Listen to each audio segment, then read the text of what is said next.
Assalamualaikum warahmatullahi wabarakatuh. Waalaikumsalam warahmatullahi wabarakatuh. Selamat siang Ibu. Selamat siang. Sehat ya? Alhamdulillah sehat. Alhamdulillah. Jadi begini Ibu, langsung saja. Ini yang pertama saya mohon maaf dan terima kasih atas waktu yang diberikan. Kemudian saya juga sekali lagi mohon waktu sebentar terkait saya akan mewawancarai Ibu sesuai dengan tugas saya yang di JKP ini. Oh, ya. Materi tentang pengambilan keputusan begitu Ibu. Boleh. Langsung saja berarti Ibu Ki.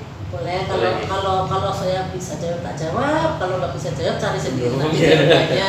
Iya. Insya Allah Iya. bareng-bareng bersama. Jadi begini Bu, ini saya nantinya kan ibaratnya sambil belajar terkait dengan bagaimana sih seorang pemimpin itu mengambil keputusan, apalagi ibaratnya Ibu kan sudah lama atau sebagai kepala sekolah gitu. Ini saja. Untuk yang pertama ini, pertanyaan yang pertama, selama ini bagaimana Ibu bisa mengidentifikasi kasus-kasus yang merupakan dilema etika atau bujukan moral? Kan biasanya di sekolah kan mesti ada gitu. Ada.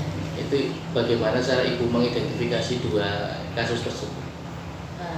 Biasanya ibu mengidentifikasinya yaitu dengan cara melakukan analisis resiko terlebih dahulu.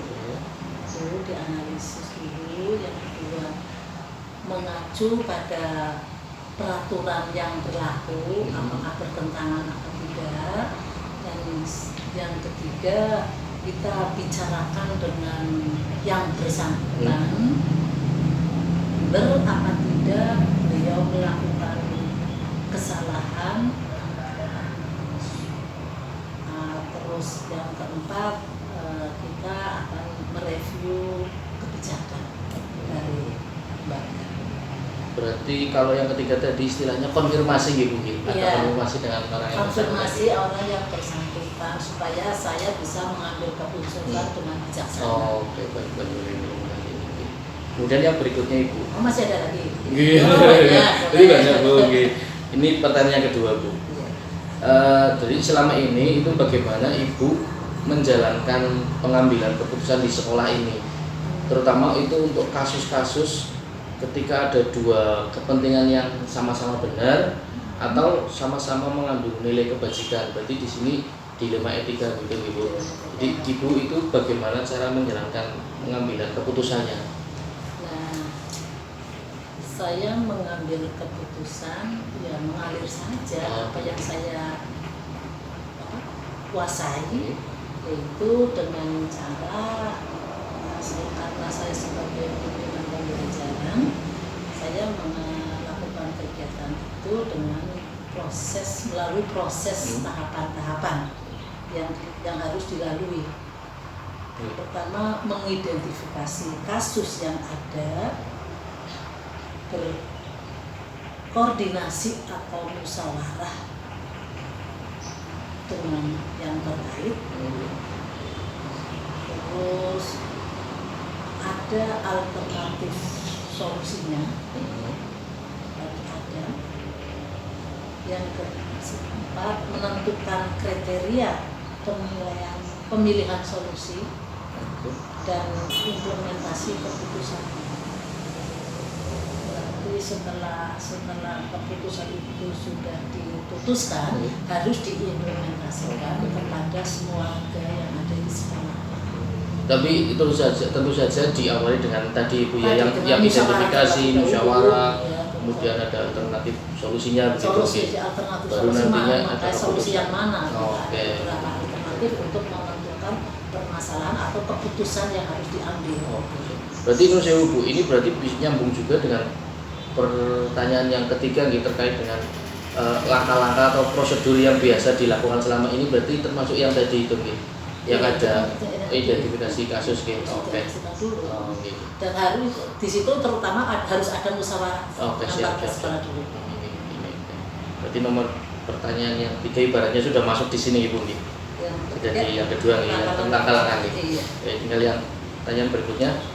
hal-hal apa saja yang selama ini Ibu itu anggap efektif dalam mengambil keputusan pada kasus dilema etika?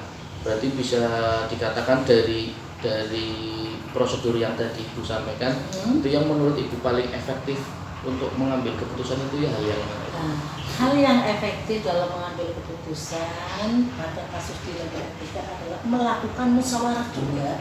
Harus musyawarah, apapun bentuknya.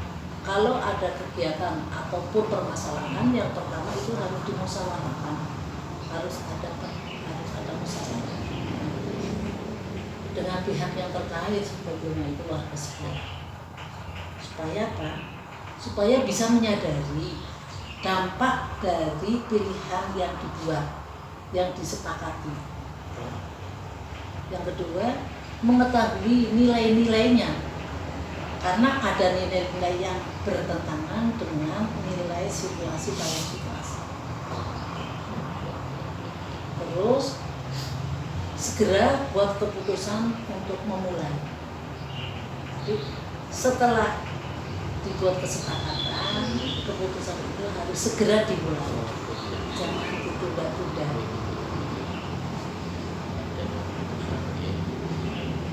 Buat keputusan.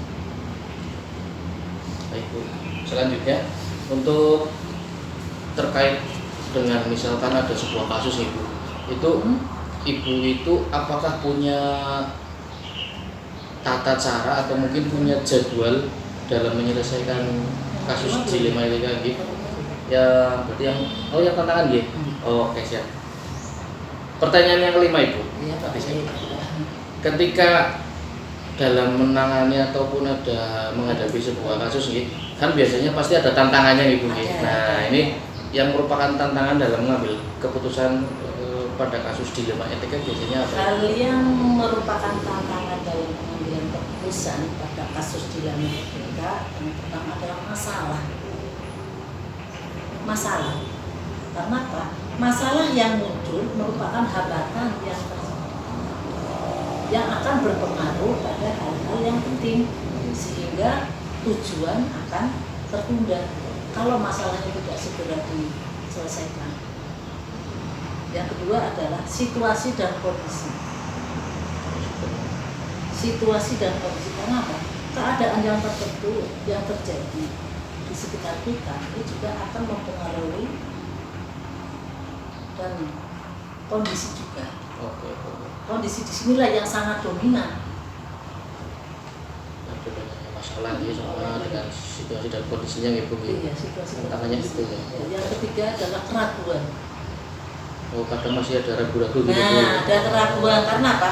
Keadaan yang paling kuat sebenarnya berada pada keraguan, pada diri kita sendiri. Pada diri kita sendiri, yaitu keraguan. Karena apa? Keraguan ini yang akan membuat kita kadang-kadang tidak bisa tegas karena masih ragu-ragu. Jadi itu yang merupakan hambatan atau tantangannya dalam sebuah. Jadi memang harus ini ya Bu ya, luar biasa ya Bu tantangannya ya Bu ya. Itu harus ada itu, masalahnya harus segera diselesaikan dalam situasi kondisi yang bagaimana. Yang kadang belum betul. Ya, situasi kita juga tidak tahu harus dipertimbangkan dalam memutuskan kepentingan, harus memutuskan keputusan. Terus itu keraguan seorang pemimpin itu dalam menentukan putusan jangan sampai ragu gitu. Karena kalau ragu kita akan atau tidak tegas dalam menentukan keputusan. Tidak tegas. Lanjut ke yang berikutnya Ibu. Ketika ada sebuah kasus itu biasanya apakah punya jadwal tertentu gitu? Apa misalkan ini ada sebuah kasus ini, Ibu itu biasanya langsung diselesaikan saat itu juga atau ada jadwal besok lah mungkin gitu? Insya Allah saya akan kerjakan sesuai dengan kasusnya. Oh gitu. Kalau kasusnya ringan, apabila di saat itu bisa diselesaikan, ya kita selesaikan. Tapi kalau kasusnya ringan, berat, misalkan sedang, kami tidak segera memutuskan karena kami perlu pertimbangan dan perlu dimusyawarahkan dengan warga sekolah, perlu bimbingan dari atasan juga, perlu petunjuk juga. Makanya di mana kita harus segera memutuskan, kapan kita harus menyelesaikannya kasus tersebut. Jadi situasional istilahnya ya. Di saat kasusnya yang harus membutuhkan waktu yang cepat istilahnya, ya kita harus kerjakan, harus selesai juga. Jangan Berarti, sampai bertele-tele. Termasuk prosedurnya seperti itu ya Bu. Kalau misalnya ada kasus yang memang istilahnya gampang, ya berarti langsung bisa diselesaikan. Cuma kalau yang berat, Ibu butuh musyawarah. Butuh musyawarah dengan warga sekolah, minta petunjuk dengan atasan, harus dipelajari hukum-hukumnya juga. Kalau kita salah memutuskan, resiko juga kan. Baik, terima kasih Bu. Jadi jangan dianggap kadang-kadang kepala sekolahnya aku tegas, bukan seperti itu. Padahal memang itu butuh waktu, butuh prosesnya. Proses. Yang berikutnya Ibu, apakah ada seseorang atau mungkin faktor-faktor apa sih yang selama ini itu bisa membantu Ibu mempermudah dalam mengambil keputusan gitu? Kan apakah malah ibaratnya Ibu sendiri bisa mengambil, atau mungkin ada seseorang atau siapa yang bisa membantu? Bisa juga saya sendiri, bisa juga butuh petunjuk, butuh arahan dari atasan langsung atau masukan dari teman. Intinya dalam mengambil keputusan itu, terutama pada kasus dilema etika, itu yang pertama, jangan menuruti emosi. Jangan menuruti emosi kita. Yang kedua, pikirkan matang-matang bagaimana cara menyelesaikannya. Yang ketiga, pertimbangkan segala dampaknya. Pertimbangkan dampaknya bagaimana nantinya, psikologisnya bagaimana ya kan. Jangan asal ikut-ikutan atau arahan orang lain yang tidak ada kepentingan. Terus yang terakhir itu yang sangat, jangan nekat. Ambil keputusan kok nekat. Maksudnya. Karena apa? Jangan nekat. Kembali lagi Bu Nun Sewu terkait dengan tadi faktor-faktor atau orang yang bisa mempermudah atau membantu, itu mungkin bisa disebutkan pihak-pihak mana saja Bu yang biasanya bisa membantu memutuskan? Misal kita dengan cari musyawarah, itu biasanya pihak mana saja? Berarti dari teman-teman guru. Terus kalau kita minta petunjuk, karena kita memiliki atasan, kita mohon petunjuk dari atasan juga. Insting kita juga kadang-kadang perlu. Insting juga perlu. Termasuk mungkin di dalamnya ada komite sekolah, ada wali murid juga gitu Ibu. Itu kan warga sekolah, maksudnya termasuk warga sekolah. Orang tua, guru, teman, siswa, wali murid, itu kan masuk ke warga sekolah. Ya, apalagi kalau misalnya kasus dilema etika kan memang melibatkan banyak pihak juga biasanya gitu. Berarti ini yang terakhir Bu, pertanyaan yang terakhir dari semua yang sudah Ibu sampaikan tadi, yang sudah saya tanyakan juga, ini pembelajaran apa sih yang bisa dipetik dari pengalaman Ibu dalam mengambil keputusan dilema etika itu? Pelajaran yang dipetik ini setiap keputusan yang penting ya untuk dilakukan musyawarah, harus musyawarah. Harus kebiasaan musyawarah ya Bu. Harus memusyawarahkan, jangan egois, musyawarah untuk mengambil mufakat maksudnya. Baik dalam lingkup kecil maupun lingkup besar yang lebih luas lagi. Karena apa? Dengan hasil musyawarah tersebut, hasil mufakat tersebut, ya, pembelajaran di sini kita bisa saling menghormati, saling menghargai, sehingga keputusan yang kita kita putuskan, yang akan dijalankan, akan dilaksanakan dengan legowo, tidak ada paksaan.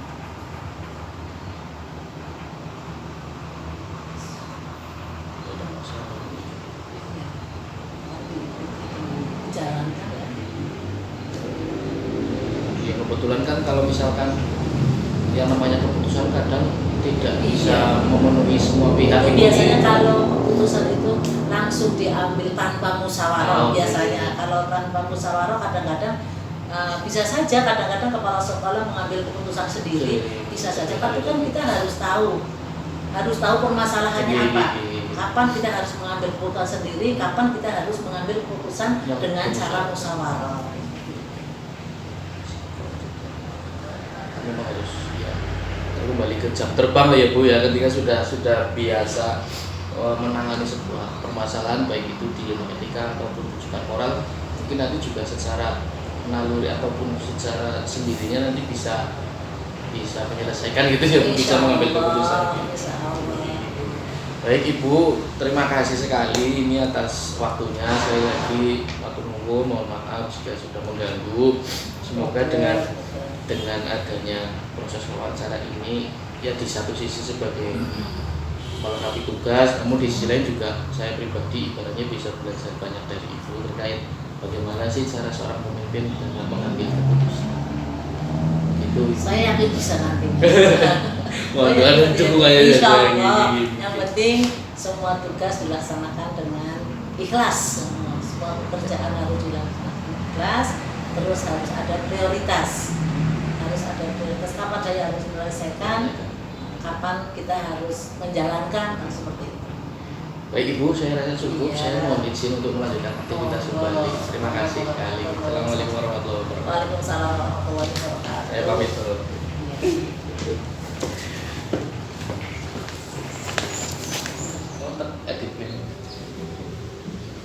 Assalamualaikum warahmatullahi wabarakatuh. Waalaikumsalam warahmatullahi wabarakatuh. Selamat siang Pak Seli. Siang juga Pak. Kabar bagaimana Pak Seli? Alhamdulillah selama ini sebelum bulan puasa saya dan juga teman-teman pun dapat menjalankan aktivitas seperti biasanya dengan semangat yang tetap pada prinsip-prinsip yang selama ini menjadi tugas pokok dan Alhamdulillah. Gini Pak Jeli, sebelumnya saya mohon maaf, ini saya terpengen minta waktu sebentar untuk wawancara karena kebetulan ini saya ada tugas di modul calon guru penggerak begitu Pak Jeli. Bisa nggih? Iya. Ya, maaf. Ini Pak Jeli langsung saja nih. Ini terkait dengan modul tentang pengambilan keputusan ini Pak Jeli. Iya. Jadi saya nantinya bisa memperoleh pengetahuan, pengalaman tentang Pak Jali selama ibaratnya menjadi kepala sekolah gitu. Kebetulan ya baru ini Pak Derajat. Oh gitu nggih. Siap-siap. 4 bulan lah. 4 bulan nggih. Alhamdulillah. Ya. Jadi langsung aja Pak Jali yang pertama. Selama ini Pak Jali menjabat sebagai kepala sekolah, itu bagaimana Pak Jali dapat mengidentifikasi kasus-kasus yang merupakan dilema etika atau bujukan moral gitu Pak? Iya, kurang lebih begini Pak Derajat, kita memang sebagai insan pendidik ya tentu dihadapkan dengan berbagai permasalahan dan terutama dalam dunia pendidikan. Tentu saja Pak Derajat sebagai seorang guru mengalami hal-hal yang kurang lebih yang saya alami juga. Nah dalam hal ini tentu Pak Derajat mempertanyakan ini kepada dengan sebuah kapasitas saya sebagai seorang pemimpin mungkin kali ya. Iya betul Pak. Ya, kan ada beberapa kepemimpinan dalam hal ini ada kepemimpinan pembelajaran, dalamnya saya juga kepemimpinan sebagai kepala sekolah. Nah tentu dihadapkan dengan berbagai banyak kasus teman-teman ya dari berbagai kasus tersebut sih. Yang selama ini 4 bulan ini yang sudah saya hadapi, yang pertama itu ada kasus dari teman, mungkin lingkungan juga dari masyarakat sekitar. Dalam hal ini saya mengidentifikasi kasus tersebut itu ada 2 tadi ya, sebagaimana yang Pak Derajat sampaikan. kan itu ada yang namanya dilema etika ya. Dilema etika ini berarti kita itu dihadapkan pada dua permasalahan atau lebih yang mana semuanya itu benar. Itu dilema etika. Kemudian kalau kita dihadapkan dengan dua putusan antara yang sudah jelas benar maupun salahnya, dan itu yang rujukan moral ya, berdasarkan ilmu yang saya dapat pada saat mengikuti pendidikan, pelatihan, sosialisasi dan seperti dan sejenisnya. Oke, terima kasih. Ini luar biasa sekali Pak Jali ini. Kemudian yang berikutnya Pak Jali. Yeah. Selama ini itu bagaimana Pak Jali dalam menjalankan pengambilan keputusan di sekolah? Yeah. Terutama untuk kasus-kasus yang dimana itu ada dua kepentingan yang sama-sama benar, berarti yang dilema etika ini loh Pak. Yeah. Atau sama-sama mengandung nilai kebajikan. Ini Pak Jali ini bagaimana dalam mengambil atau menjalankan keputusannya? Ya, terima kasih. Berdasarkan pengalaman yang selama 4 bulan ini mungkin saya hadapi, ini dalam mengambil keputusan untuk dilema etika khususnya ya, dilema etika khususnya ini saya itu harus ini dulu mengidentifikasi mungkin ya, menganalisis bahwa kasus tersebut ya ataupun permasalahan tersebut itu bagaimana, artinya itu menyangkut pihak-pihak siapa saja. Misalkan ada individu ya, ada pribadi, mungkin ada kaitannya dengan rasa keadilan maupun dengan rasa kasihan juga, ya kan banyak ya. Ada juga mungkin antara kebenaran dan kesetiaan itu permasalahan yang saya temui ketika menghadapi tadi dilema etika itu.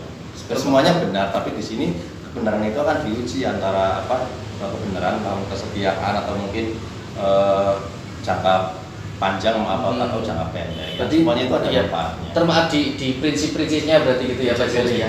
Ya, kita masuk pada prinsip-prinsip itu. Terima kasih Pak Jali. Luar biasa ini juga semakin mendalam ini Pak Jali. Yang berikutnya Pak Jali. Iya. Biasanya langkah-langkah atau prosedur yang seperti apa yang Pak Jali lakukan selama ini? Ya, untuk prosedur-prosedurnya sih yang pertama saya istilahnya mengidentifikasi yang mengenali permasalahan tersebut, yang mengidentifikasi, kemudian saya menganalisis, kemudian saya kumpulkan beberapa fakta. Setelah fakta itu masuk ke saya coba uji ini kebenarannya itu bagaimana, yang benar itu seperti apa gitu kan. Tetap harus masuk dalam pertimbangan saya. Kemudian saya juga melakukan istilahnya investigasi trilema. Kalau ini ada dilema, ada trilema. Artinya itu kan berarti ini menyangkut beberapa hal, satu hal atau banyak hal. Di situ nanti yang namanya trilema tersebut. Itu prosedur yang saya lakukan. Bagus sekali sudah sampai uji trilema juga gitu. Luar biasa. Dan itu berdasarkan ilmu yang saya dapat. Siap. Kemudian yang berikutnya Pak Jali, yang selama ini mungkin Pak Jali anggap efektif dalam mengambil keputusan pada kasus-kasus dilema etika itu hal-hal apa saja Pak? Iya, yang efektif itu yang efektif. Ya, tentu dalam mengambil keputusan ini saya berdasarkan pada 3 hal. Yang pertama, salah satunya adalah hasil akhir, di mana saya akan mempertimbangkan ini ketika saya mengambil keputusan ini tuh nanti akan berakhir seperti apa. Tentu sebagai pemimpin saya harus punya pandangan ke depan itu ketika saya mengambil keputusan ini efeknya apa, bagaimana menyangkut yang menyangkut siswa itu bagaimana, yang menyangkut bagaimana, kemudian yang menyangkut masyarakat atau lingkungan sekitar itu bagaimana, kelompok ya. Iya.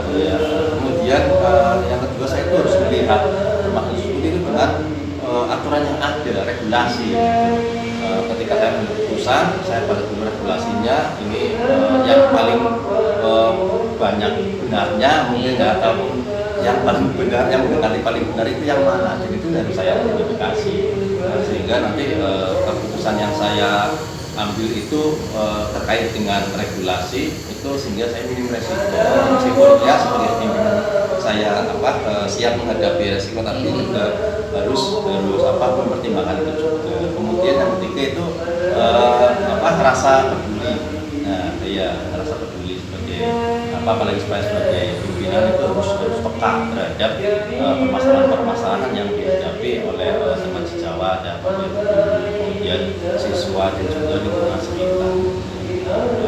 Kira-kira begitu Pak. Terima kasih Pak Jeli. Ini tambah asik Asik ini. aja. Jadi yang saya dianggap Pak Jeli memang efektif itu tadi fokus ke hasil akhirnya ya Pak ya. Kemudian melihat sesuai dengan regulasi aturan, jadi ibaratnya nantinya dalam mengambil keputusan tidak melanggar juga peraturan, betul sekali. Juga berdasarkan rasa peduli ya, harus itu sebenarnya lebih dari itu ya rasa kemanusiaan. Yang berikutnya Pak Jeli, Ya, seperti yang tadi Pak Jeli sudah sampaikan, ketika dalam mengambil keputusan itu kan pasti ada tantangannya gitu Pak. Ibaratnya tidak semuanya bisa memuaskan pihak-pihak tertentu gitu kan ya. Nah, yang selama ini Pak Jeli rasakan tantangan dalam mengambil keputusan itu contohnya apa saja Pak Jeli? Tantangannya Ya, ya. tantangannya. Tentu tantangan-tantangan ini saya temui gitu, setiap kali saya mengambil keputusan. Yaitu tadi ketika saya mengambilkan mengidentifikasi keputusan itu kan berdasarkan pada dua hal tapi sama-sama benar. Seperti tadi saya katakan antara individu dengan masyarakat. Nah ini kan dua hal yang ketika sama-sama benar ini akan berdampak seperti apa? Dampaknya bagi individu maupun dampaknya bagi masyarakat. Nah, kemudian yang kedua tadi rasa keadilan dengan rasa kasihan. Nah, ya. Kadang kita dihadapkan dua hal ketika dihadapkan pada rasa keadilan, kemudian pada rasa kemanusiaan. Misalkan contoh saya begini, ada teman sejawat saya itu di sekolah, dia itu sudah katakan usia sudah sepuh gitu kan ya, tapi harus mengikuti berbagai macam diklat. Nah harapan saya sebagai seorang pemimpin itu kiranya yang muda-muda itu bisa membantu. Nah perasaan seperti itu kan saya harus peka, saya harus peduli, sehingga apa yang saya bangun adalah kekeluargaan. Anggaplah yang sepuh itu adalah seperti orang tua kita. Apalagi dalam pandangan teman-teman sejawat katanya itu saya masih mendapat jabatan ini kan cuma casingnya saja gitu kan.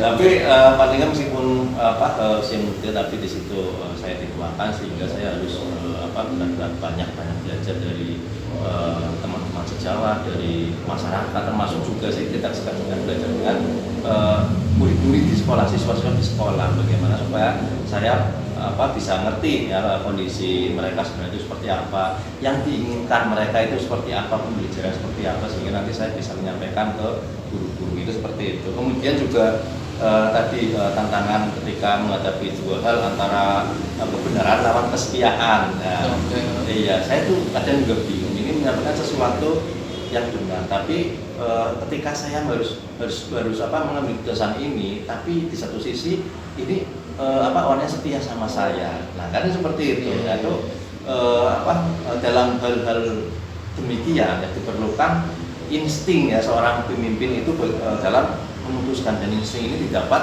bukan cuma kita sebagai pemimpin itu pemimpin yang seorang administratif ya, itu berdasarkan prosedur administrasi itu bukan, tapi lebih dari itu kita itu dengan terjun di lapangan, dengan masyarakat, dengan betul dengan banyak guru, ketika pelatihan maupun ketika ada kegiatan kelompok kerja guru KKP, dan ketika mengikuti kegiatan tersebut banyak pengalaman yang dibutuhkan yang saya dapat, dan pengalaman tersebut sangat membantu saya dalam memutuskan tadi antara kebenaran lawan kesetiaan. Baik sekali ini. Terima kasih nih Pak Jeli terkait dengan tantangan yang jelas ternyata yang dihadapi Pak Jeli juga luar biasa ini. Iya, kompleks kompleks ya. Cuma memang yang menjadi apa ya solusi juga dari Pak Jeli sudah saya catat ini luar biasa sekali Mas. Lanjut ke yang berikutnya ini. Apakah Pak Jeli dalam mengatasi kasus-kasus ini punya jadwal tertentu dalam penyelesaiannya? Kemudian apakah ada apakah ada jadwal, kemudian apa langsung diselesaikan di tempat, atau punya tadi jadwal untuk bentuk atau prosedur, kemudian itu ketika ada itu bentuk atau prosedurnya seperti apa Pak? Terkait dengan prosedur tapi sudah saya sampaikan pada pernyataan di atas, dan terkait ini mungkin mengenai waktu jadwal tergantung dari kasus atau permasalahan yang harus saya selesaikan. Ada ketika permasalahan itu bisa selesai saat itu saya selesaikan saat itu juga, tapi ketika permasalahan tersebut kasus tersebut butuh pertimbangan, butuh masukan, butuh juga saya berpikir tenang dulu jadi mengenai permasalahan tersebut, kita butuh waktu artinya kita analisis dulu, kita identifikasi, kemudian kita analisis, kemudian saya sebagai pemimpin juga harus pandai menghitung resiko, resiko nanti yang akan saya dapat itu seperti apa. Kemudian ketika tersebut sudah saya dapat, saya gunakan insting saya sendiri dalam mengambil keputusan. Kemudian saya panggilan bersangkutan, istilahnya dari hati ke hati itu supaya kita sama-sama enak lah dan tercipta lingkungan iklim yang kondusif dalam menjalankan melaksanakan tugas pokok dan fungsi baik sebagai guru maupun saya sebagai kepala sekolah. Ini bagus sekali ini Pak buat untuk seperti saya ibaratnya dalam tahap belajar gini, kayaknya sebagai rekan sejabatnya dari Pak Jeli juga kalau punya kepala seperti Pak Jeli kayaknya enak ini dalam mengambil keputusan gitu ya. Tergantung pada prinsipnya, saya tetap prinsip kekeluargaan dalam suatu organisasi. Kita bagaimanapun di sekolah itu kan kita tinggal satu atap, maka yang artinya itu juga satu keluarga.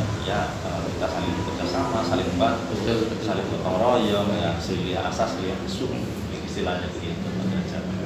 Untuk yang berikutnya ini Pak Jeli, adakah seseorang atau faktor-faktor apa yang selama ini membuat Pak Jeli ini mudah atau membantu Pak Jeli dalam mengambil keputusan, khususnya dalam kasus yang di Lumajang ini?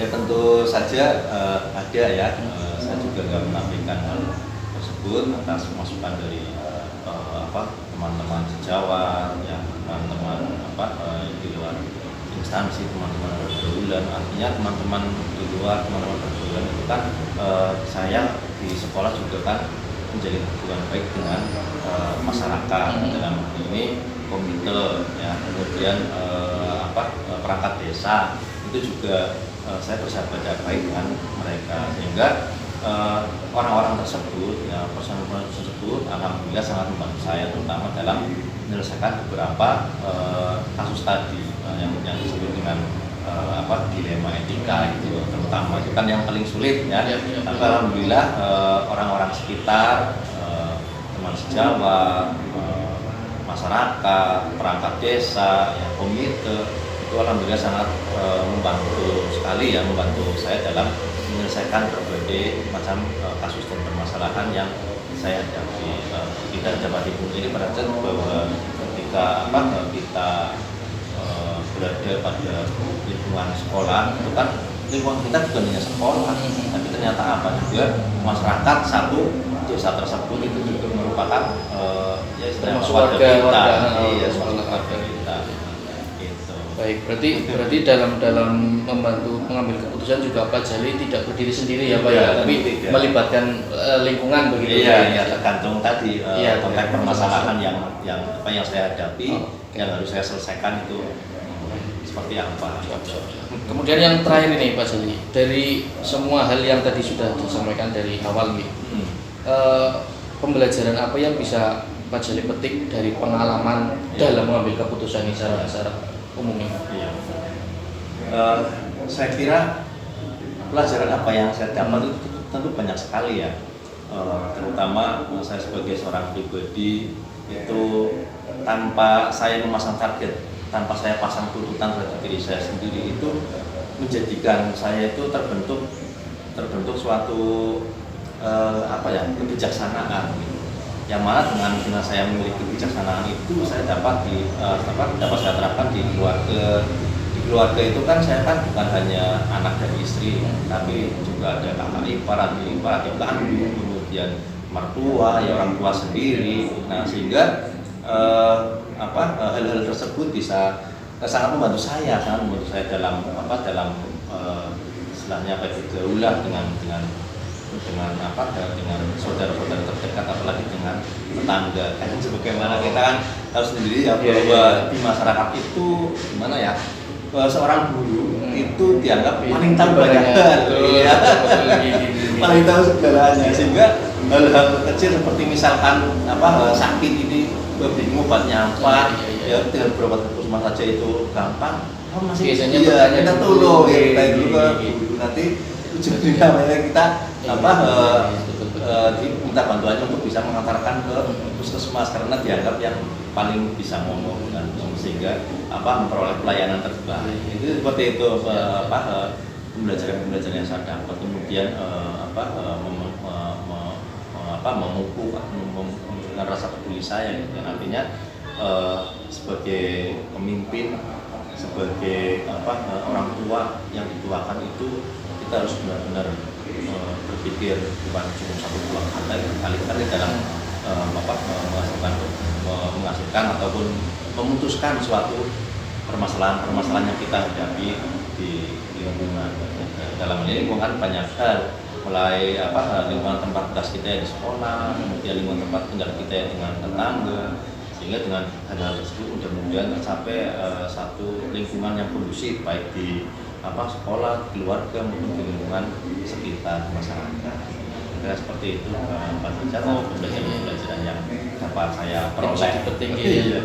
Alhamdulillah, ini dari beberapa pertanyaan tadi sudah saya utarakan atau sudah saya sampaikan ke Pak Jali, kemudian saya juga sudah menangkap poin-poinnya. Ini luar biasa sekali. Semoga ini nanti kedepannya bisa bermanfaat untuk saya pribadi dan juga untuk ke rekan-rekan sejawat Pak Jali. Jadilah yang guru yang memotivasi, ya, yang menginspirasi. Siap. Dan dengan tersebut pendidikan kita akan bertambah maju. Amin. Itu hanya sekilas istilahnya. Kuat istilahnya ya. Siap. Jadi secara ini saya mengucapkan terima kasih sekali Pak Jali. Terima kasih atas waktunya. Mohon maaf mengganggu. Apa ini kan kita saling berbagi ilmu.